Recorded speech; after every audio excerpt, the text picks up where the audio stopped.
ยันงาไม้งาตอกได้แถวนี้พัดมาระวังไหนนี่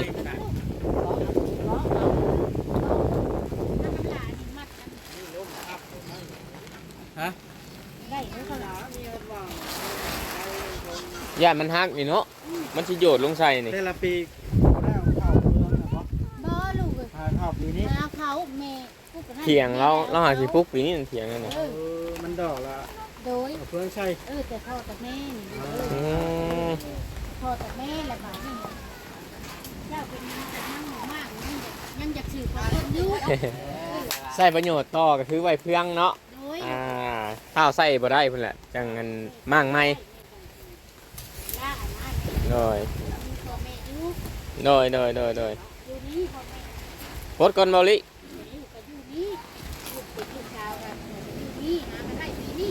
อ๋อลงปึ้มว่าด่านที่เครื่องลงที่เก่าบ่ลิพับชนมันขอไปไหนฮะโอเคเอาตัวขาวนี่คือดึงขึ้นเทิงเนาะเมาลีบอลน่ะแต่ว่าให้ลมมันนั่นก่อนแม่นดึงขึ้นเทิงเอาบัดนี้เอาได้ไหนนี่มาแล้วข้างเครื่องเลย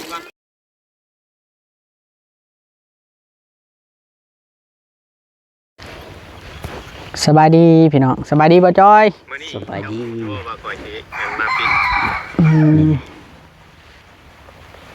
โพนใช้โพนวะโพนอยู่พูนดิแม่นบ่ดินให้ข่อยสิมาปิดเด้อมื้อนี้ดีใจบ่จักดินอยู่ใส่พี่น้องเอ้ยเนาะมีแล้วว่านี่ดิใช่ล่ะนี่ดิแต่นี่แหละดินมีหนาวหยาวยางบ่นี่ดิเหงายางดีใจเฮ็ดแบบใดดีใจชาวงานนี่ดิตั้งแม่นบ่ครับผมน่ะแม่เมื่อวานนี่ก็บอกครับผมเอ้าสบายดีพี่น้องสบายดีเด้ออีกเทื่อนึงพี่น้องเนาะบ่จอยเนาะแม่นสบายมื้อนี้บ่าวลิกับบ่าวจอยก็มาที่ดินไม้ของบ่าวคำละพี่น้องเนาะพ่อหมายลูกนึงพี่น้องเนาะซึ่งว่าบ่าวอลิก็ได้ทำหน้าที่ช่วยเหลือสมทบเรื่องอื่นได้พี่น้องเนาะชื่อบอลอยู่บอลนอนมอแหกแต่กระโปะแหละบ่าวลินะเพราะว่าเรื่องที่ดินน่ะทีมงานเป็นผู้ทำหน้าที่เด้พี่น้องแต่ว่าเฮาก็ถ่ายนํกันคนเฮาถ้ามีความสามัคคีกันนะเฮาจะถ่ายนํกันตลอดดอกพี่น้องเนาะแล้วก็รถเข้ามาได้อยู่แถวนี้เนาะมันทางแคบเนาะแถวนี้มีเฮือนแล้วก็มีอันอย่าคือเป็นหมู่บ้านน้อยเนาะอันหนึ่งเนาะว่าเถียงหน้าก็บ่แม่นได้ทางหลังเฮานี่เป็นเฮือนได้นี่แม่นบ่บ่จอยแม่นรถเขาไปเข้ามาอยู่ด้วยแม่รถช่วงหินช่วงชายก็เข้ามาได้แต่ว่าถ้าฝนตกฝนลิ้นนี่น่าจะเข้าบ่ได้พวกรถใหญ่รถยางนะเนี้ยเข้ามาได้อยู่แต่เนี้ยเพราะว่ามันหลีกกันบ่ค่อยได้และสมมุติว่าเฮาก็ต้องได้เอารถจักรมาเนาะมาอัปเดตงานอยู่แถวนี้พี่น้องเนาะแต่ว่าตอนนี้ก็หารือกันเรื่องที่ดินที่ดอนอยู่พี่น้องเนาะหารือเรื่องที่ดินที่ดอนอยู่เนาะก็ถ้าเบิ่งอะไรพี่น้องมื้อใดเฮาสิได้สิจัดการเนาะสิจัดการเรื่องที่ดินเนาะก็สิได้มาถ่ายน้ำข้าเจ้าอยู่ดอกพี่น้องเนาะถึงว่าเฮาบ่ได้เฮาบ่ได้มีส่วนร่วมกันแต่ว่าเฮาเป็นทีมงานว่าจะจ้าเนาะพี่น้องคือย่ำบอกน้องอันคำลาตลอดเลยพี่น้องเนาะว่าอย่าหักพุ่นแพงพี่อย่าให้พุ่นแพงพี่เนาะพี่น้องต้องเสมอต้นเสมอปลายต้องให้แบบว่าบ่แม่นสิได้น้ำผู้นี้แล้วสิไปให้ผู้นี้นะมันบ่โอเคแบบนั้นนะพี่น้องเนาะต้องแบบว่าให้เท่าเทียมบ่ว่าผู้ใดก็ตามที่เขามาทายเนาะต้องให้ข้าเจ้าทายแล้วก็ให้ข้าเจ้าให้ความร่วมมือว่าซั่นซะเนาะพี่น้องเนาะบ่าวลิสิพาไปเบิ่งดินตอนใหม่เนาะพี่น้องเนาะไปเบิ่งน้ำกันพี่น้องเนาะเด้พี่น้องเนาะเปิดครับนี่บ่จอยอยู่นี่พี่น้องเนาะฝากเป้าไปนี่เพิ่นบ่ได้มานะบ่าวลิดอกพี่น้องได้เฮือนชาลาน8เพิ่นมีต้นกล้วยต้นหยังก็ครบเลยพี่น้องติดต่อบ่าวลิบอกเลยว่าที่ดินตอนนี้นี่ จูลี่นี่เราเป็นคนนำทีมงานว่าซั่นซะปลุกระดมก็ว่าได้เพราะว่าเราฮู้จักยูทูบเบอร์สู่ผู้สู่คนแล้วก็ฮู้จักผู้รักผู้ใหญ่แล้วเพิ่นก็ชวนกันมาซื้อโดยที่บ่ได้เปิดสมทบได้พี่น้องเอ้ยเนาะบ่ได้เปิดสมทบแต่ว่าเพิ่นชวนกันมาซื้อเองตอนนี้นะน่าจะดิดตอนนี้แหละพี่น้องเอ้ยหรือว่าเบาเรียนเยื่องพิษบ่จอยว่าอยู่นี่ละว่าจันซะอันนี้น้องพี่น้องเนาะเพิ่นบ่ได้มานำพี่น้องเขาก็เลยมาแล้วเพิ่นกลับมานั่งอยู่นี้เรือนหลังนี้ก็เป็นเรือนของชาวบ้านอยู่แถวนี้กะที่ดินบ่ได้ข้างไกลหมู่บันไดพี่น้องเนาะแต่ว่าเขาเจ้า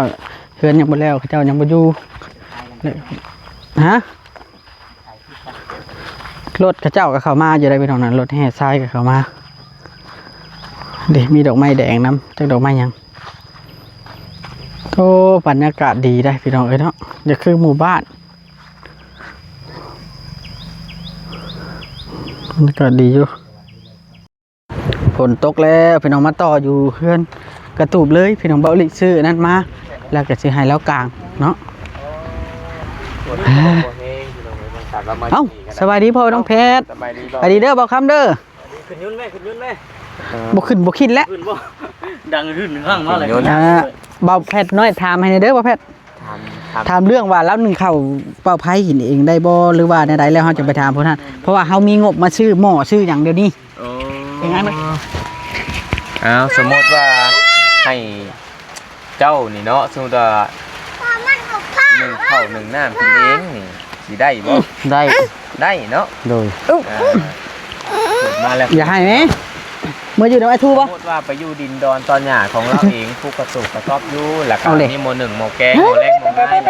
ไปกินเองเนาะโดยได้เนาะโดยเฮ็ดกินกับลูกกับเต้าอะไรพี่น้องเนาะโดยป้าฝนตกเบาเพราะว่าทางทีมงานมีงบเนาะ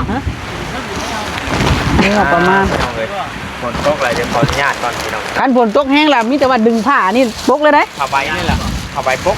แล้วใช้ขนมนะเบิ่งดูข่อยเบิ่งแน่ขนมนะฝนมาแล้ว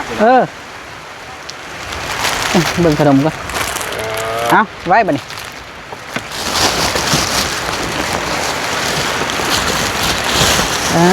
เดี๋ยวบักละน้อยสบายดีเนี่ยบักละสบายดีสบายดีดูลูกโอ้ยน้อยกว่าลูกข่อยอีกอันนี้ลูกจะปีลูกข่อย4 ปีล่ะเรายัง3 ปีบ่3 ปีไปนั่งน้ำพ่อไปบักละน้อยนั่งน้ำพ่อไปตุ๊นั่งน้ำพ่อไปลูกไปฝนทั่วเนาะที่เธอเฮ้ยเอ้าเดี๋ยวคอยจิพอโตจบคลิปคนได้เสร็จเด้อพอจบนะหลายนาทีพอสมควรเนาะไอ้คำละเอาดึงนั่นก้างบ่กับเบาลีก่อนพี่น้องเนาะก้างบ่โอเคพี่น้องถึงได้ไปถึงกับต้องดึงผ้ายางพี่ได้อยู่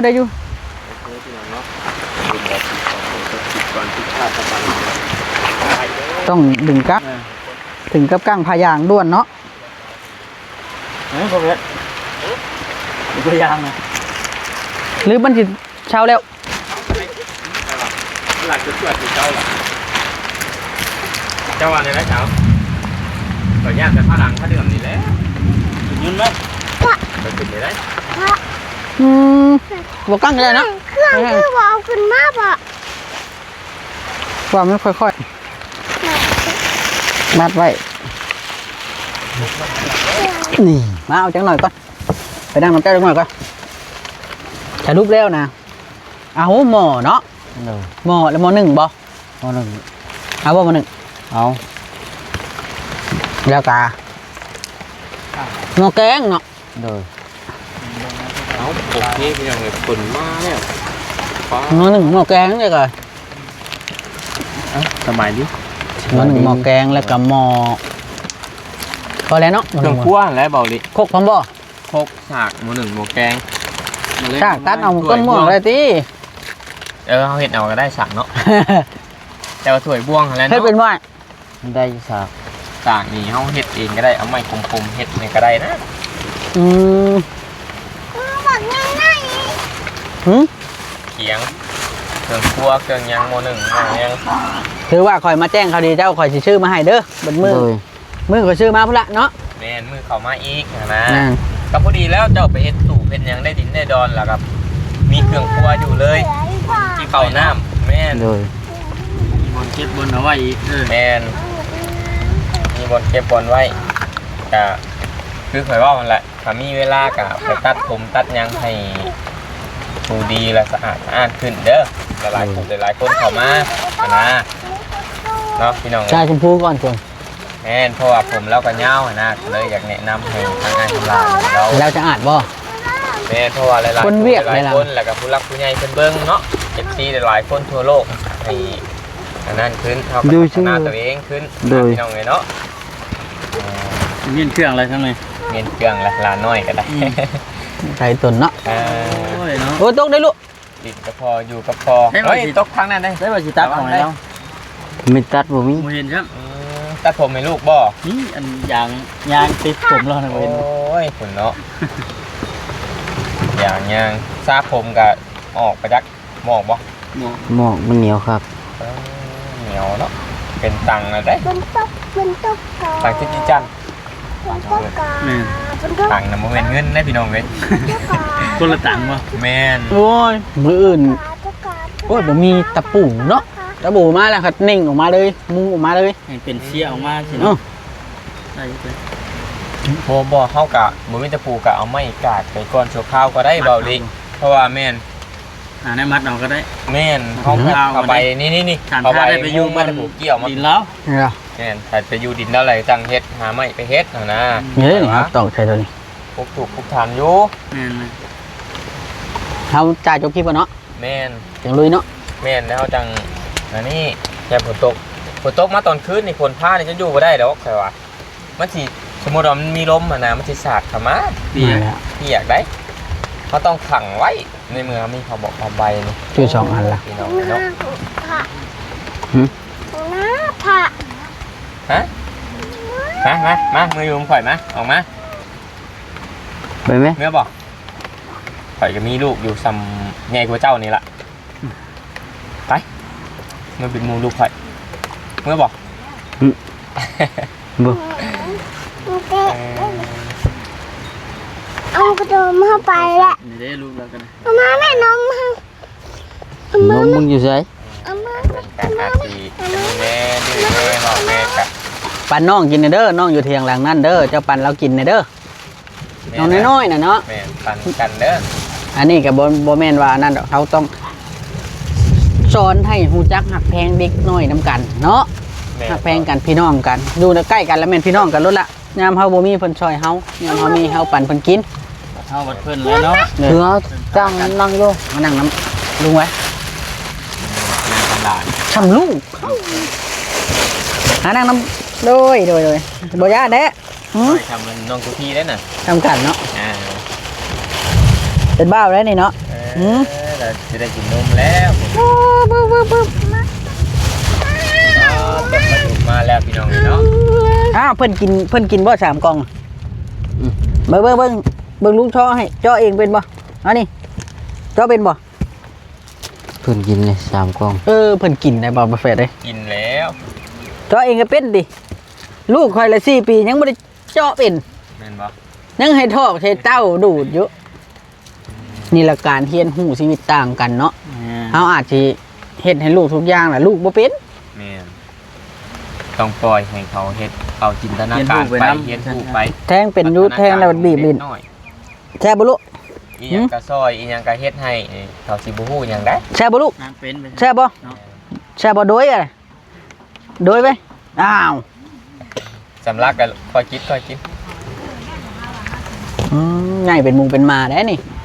ดีใจบ่ โดย เป็นแต่แพงได้ลูกจ้ะนี่อันนี้บ่วันมีคนอยากอันขอผูกแขนเอา80 ล้าน โดย เจ้าบ่ได้ฮู้มาก่อนบ่ บ่ มีคนอยาก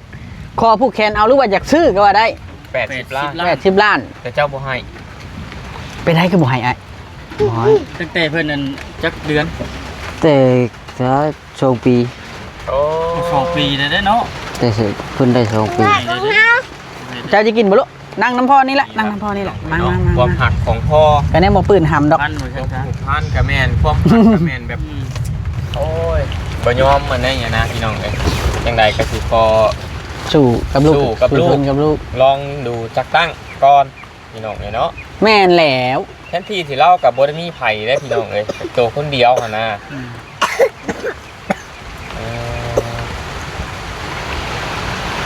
เราก็สิเลี้ยงสิสู้กับลูกเอาสู่ต่อไปไอ้เนาะสิ่งทุกอย่างก็สิเริ่มดีขึ้นแล้วละ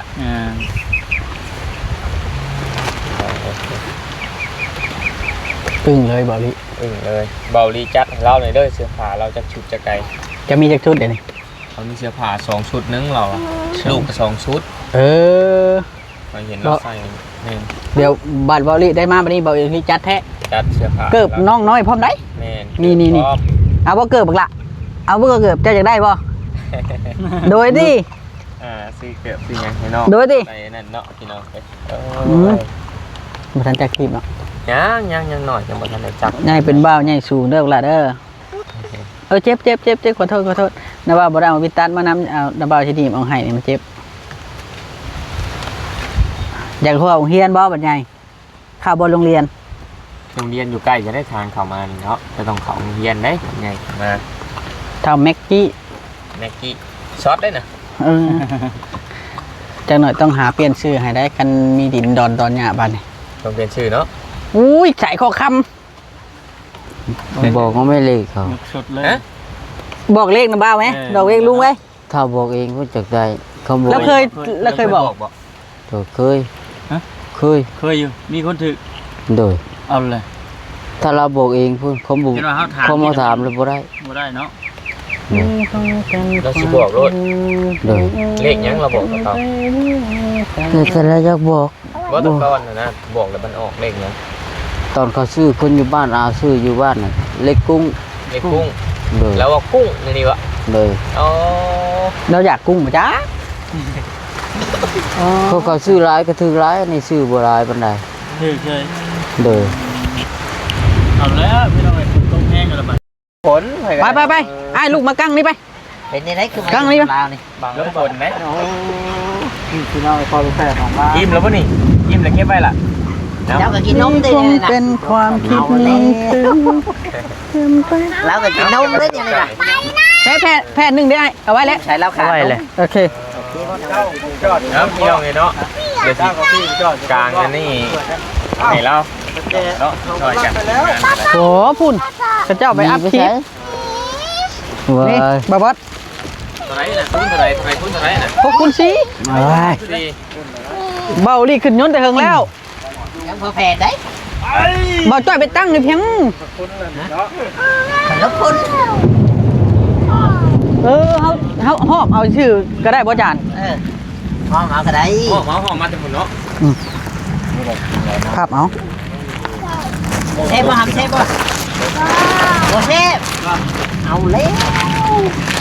ที่เขาจะขั้นหรอบ่ มาไอ้มา ตั้งเสียง เห็นบ่โอ้ลมเหรอ แม่นลมเพลง คือเบิ่เลยบ่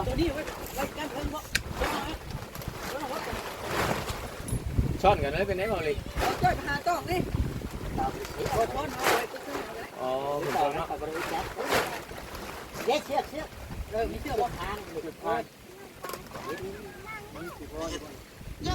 เขา เปียกไปแล้วเขาบอกคำเลยคนนอกเจ้าผูกคนนอกเจ้าไงใช่ผลครับ เดี๋ยวมันเปียกกันเลย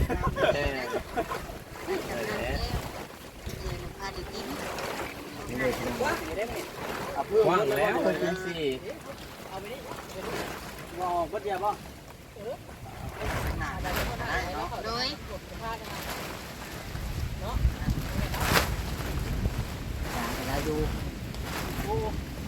เอาขึ้นดิเบาลิเอาขึ้นนั่นคุ้งอันนี้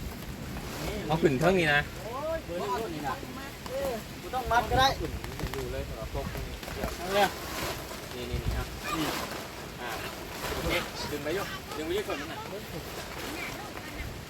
เอาเชือกให้เขาเลย น้องเลยปลาเป็นกเอาเชือกมาให้มา อันนี้ก็พอแล้วเดี๋ยวพ่อจะตัวลุงนี่ก็ได้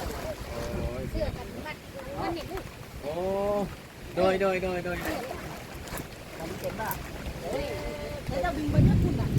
บอกครับยันไปอีกบอกครับยันเชือกไปนิดนึงโดย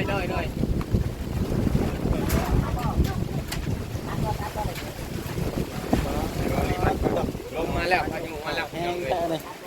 ตายบาทเนี่ยอยู่จังไดบาทเนี่ยก็ มุกอยู่ไหนเนาะ อุ๊บแล้วคันเป็นแบบนี้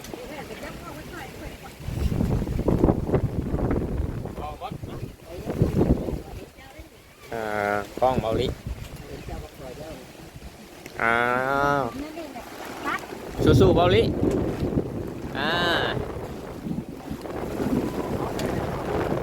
พายุมาแล้วมาวัดแบบคุ้มไว้ยังไงนะ ยังลูกได้ลูกเว้ยมาจากบ้าน อ๋อยันงาไม่งาตอกได้แถวนี้พัดมา นี่แม่นี่ย่า ระวังเลยนี่ น้ำหลานมัดกันได้แล้วก็หลา ย่านมันฮักนี่เนาะมันสิโยดลงใส่นี่ แต่ละปี